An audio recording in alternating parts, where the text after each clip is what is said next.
Hello everyone and welcome back to Football Manager 2023 and a brand new episode in the Newcastle series.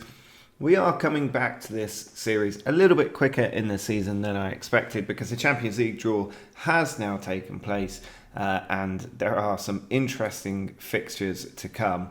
We have a reasonably tough Champions League group. It's not as tough as it could have been. But you can see we have got Paris Saint-Germain in there. We've got Napoli, or as they're called in this, Parthenope. And then we also have Sporting Lisbon. So that's going to be a really, really tough draw to get through. And first up, we have PSG away from home in the Parc des Princes.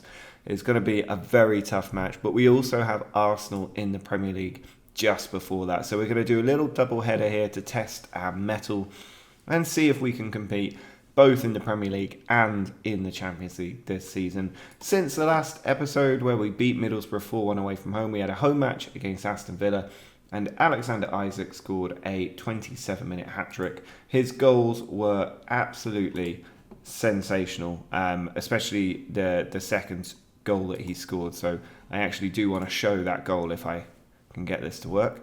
I think that should be the one. This goal is one of the best goals that I've seen one of our players score since this season started, so it's worth revisiting. You can see Konza with the ball and Isak does his usual trick of getting in there and stealing it. Then he lobs a defender and the goalkeeper from the edge of the area to beat Martinez. Absolutely incredible stuff. The third goal was from a very, very tight angle when the ball broke free. And of course he got the penalty early on, won by Cunha, who was also both involved with another assist and a goal later in the game. Trippier with a free kick as well, all around the Saint-Maximin's goal. Just a really, really complete performance. Disappointing to concede yet another goal, so I'd like to see us try and get a clean sheet today against Arsenal.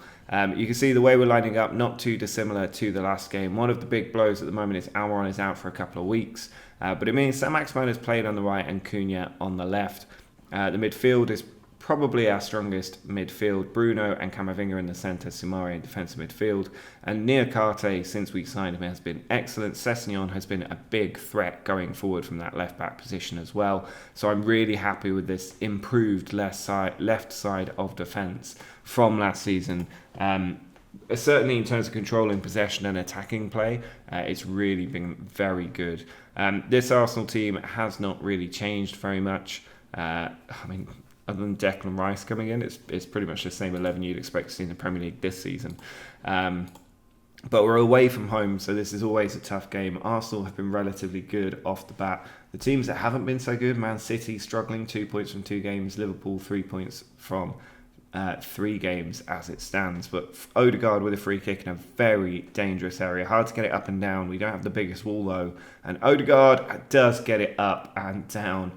Going for that far corner there with his left foot. Pope maybe not quite positioned where he should be because that was usually going to be the area he'd go for. He is standing a bit more on that side, so there's no excuse for that ball being whipped in. Even with that kind of power and pace, we should be stopping that. And Trippier here with a short free kick, intercepted by the pace of Saka. Not an ideal free kick that from Trippier. He is now trying to get back, but Rice is in behind on the left flank, holds it up, pulls it back to Odegaard, and that's actually gone straight through Nick Pope, and this is an embarrassing start to our first real challenge of the season. And you might remember last season we did really well beating all the teams we were supposed to beat, but we struggled against the big established teams like Arsenal. We weren't getting the results we needed, and at the moment it looks the same again. I mean, that's just so poor. I don't know if Pope was unsighted by Niakate, who seemed to move out of the way as well, but that ball was right in the centre of the goal and should have been stopped. The good thing at the moment is that Liverpool are also losing, last season's champions, so they're not on for a great start here. But can we get a goal back before half-time? The ball's gone all the way back to Ramsdale, halfway through this first period. Now Saliba to Tierney, coming in from the right-hand side. He's been allowed to run a long way here, Kieran Tierney. And luckily he is a natural left-back and has fired that one over the bar, but there are warning signs all over the pitch for us here, and maybe our defence, even with these new players coming in, is not as strong as I thought it would be. Zinchenko now with the throw into Odegaard. Zinchenko back to Gabriel, Rice to Partey, Trippier's out there, but Saka's got to the ball. Trippier, a bit of a liability defensively at the moment with his years advancing, and luckily Odegaard denied a hat-trick there. Rice, so trying to keep it going. Fabio Vieira, and Odegaard is denied a hat-trick for a matter of seconds before then finding the goal. It's now 3-0 to Arsenal. Really disappointing that we're letting Martin Odegaard get a hat-trick in the first half here. It's just really poor. Fabio Vieira there in, and Niakate allowing Odegaard to get in front of him, and he just tucks it past Nick Pope.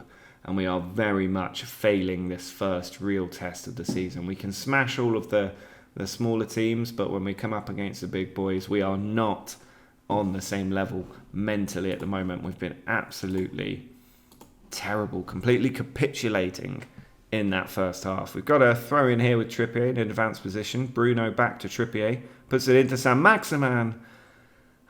He went for the kind of power shot over the bar. He needed to keep that quite low. From that angle, when you're dead on from the goal coming in from the flank, you have a great chance to score. And he's hit the post there, I think, as well, as he runs in behind. We are looking more threatening now.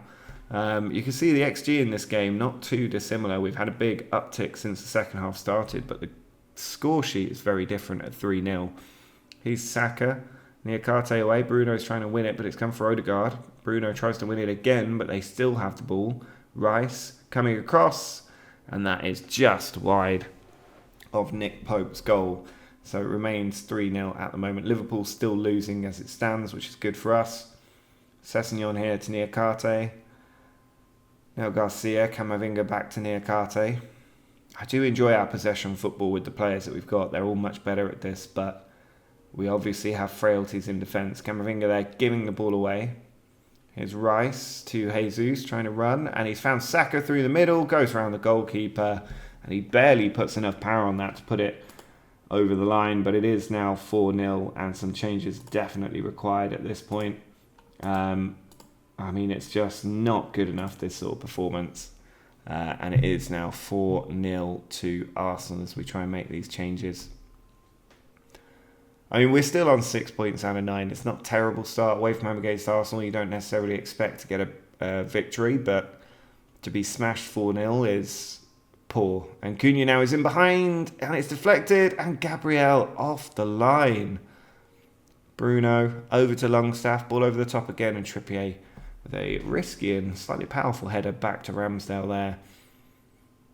As it remains 4-0. I think this game's been more even than the 4-0 scoreline suggests.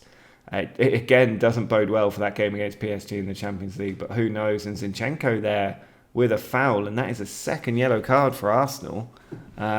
Could give us a way back into the game, although we're not exactly seeming to make the most of it right now.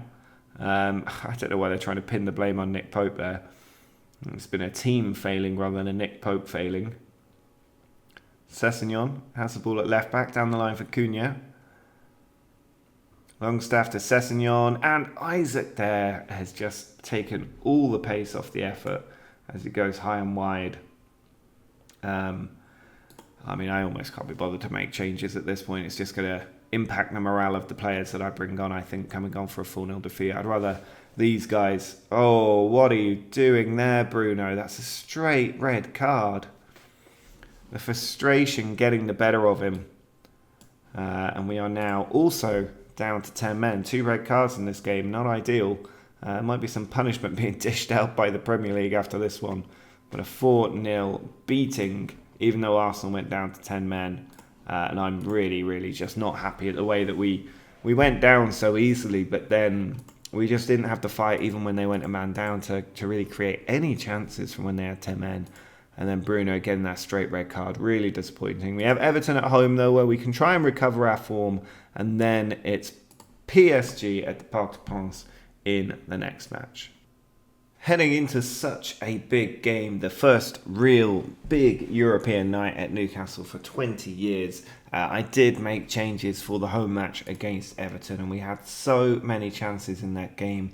Callum Wilson did score a penalty after Idrissa Gueye had given Everton the lead, and despite hitting the post 3 separate times after that Wilson penalty, we were unable to make the breakthrough. I had an eye on this PSG game. I wanted to really give us the best chance of an upset in this match, and it definitely cost us 2 points in the Premier League, and we're now on a poor run of form heading into this massive European night as well. So maybe some poor decision making on my part. I'll hold my hands up and take responsibility for that. But it does mean we have a fresh team going in today with Alexander Isak up front, Cunha and Saint-Maximin both in there as well. Camavinga joined by Joe Willock, with Bruno dropping into defensive midfield. And then it's the main back four of Sessegnon, Niakate, Garcia and Trippier. Pope in goal. Let's see who we're up against in this PSG team. You can see they've still got Mbappe, they've signed Bruno Fernandes, there's Messi in there as well, Neymar on the bench. That is just such a strong team all the way throughout. It's going to prove quite difficult to get a victory here. So I think we can just enjoy the European night, and you can see the Champions League graphics here in Football Manager, officially licensed for the first time, and it does add a very nice little touch. Being able to have that. But Mbappe with a chance already, and he's struck that straight at Nick Pope, fortunately, who gets to gratefully clutch the ball to his chest. 12 minutes in, and we still have a clean sheet against PSG. Bruno with Fabian. He's got Hakimi in a lot of space, and he has found him. Mbappe and Fernandes making the run, and Cunha has clipped him on the heels there, and PSG are going to have a penalty. They're having a look at VAR just in case, but I think that looked pretty clear cut to me, and the penalty has indeed been awarded. Bruno Fernandes to take the penalty up against Nick Pope, and he steps up and he does score. Pope went the right way, but it was well placed, well struck. I'm surprised that Bruno's taking penalties. He is quite a good penalty taker, and you can see there just firing it past Nick Pope, who maybe could have done a little bit better, but that ball was well struck. And we are now losing to PSG to potentially continue that poor run of form of ours as we drop to the bottom of that group. Although Napoli and Sporting still to play, we are an early kickoff for some reason. Pope plays that ball out to Sessegnon on the left flank. He's trying to charge forward. Can we get a goal back here? Sessegnon absolutely has the ball taken away from him. Fabian trying to charge forward. He doesn't have many people in front of me, but he's teed it up beautifully for Mendy there, who cuts back inside, spins beautifully, and fortunately for us, drags a left-footed shot well wide of the goal. But at the moment, 1 shot, 0 on target. It is not the Newcastle that we are used to. Even though we're reasonably easy, even on possession, we are not creating chances like we usually do. And I think confidence has taken a real blow after those first 2 wins of the season. And here's Mbappe through on goal, past the goalkeeper, and Eric Garcia there just gets a shin on it to force it wide of the goal. But here's Lionel Messi to take the corner. Whips into the back stick, and it is cleared away. They're trying to get it back in, but we've managed to get the ball out, and Mendy with a shot well over the bar, luckily for us, as we approach this half-time whistle. 1-0 at half-time is not too bad, but we have been very poor, not creating any chances whatsoever. So we really need to turn that around in this second half. We need to get the ball up to Isaac, let him create chances. And it looks like we've had a little bit of a chance now. So maybe that's a sign that things are beginning to turn, as Sessegnon just about avoids giving the ball away first time and then passes it straight to Marquinhos. Sergio Ramos, though, being dispossessed by Cunha, and it slipped through, and Isaac in on goal, and he has scored. Alexander Isak there scores our first Champions League goal since the Bobby Robson era. An excellent finish from him. Such brilliant composure. Cunha stealing the ball, then slipped it through as Isaac made a run behind Pavard, and he just dinked it there over Sergio Ramos. That was very Mo Salah-esque. Salah with that excellent composure in front of goal, and then waiting for the goalkeeper to commit before dinking the ball past him, and that is exactly what Isaac did there. And we are back on level terms at the Parc des Princes, and we can be very pleased with that. But PSG now on the attack, and Fernandes is through on goal, and he's been tackled, and surely not another penalty here. I mean, PSG haven't scored from open play, but they're about to have a second penalty.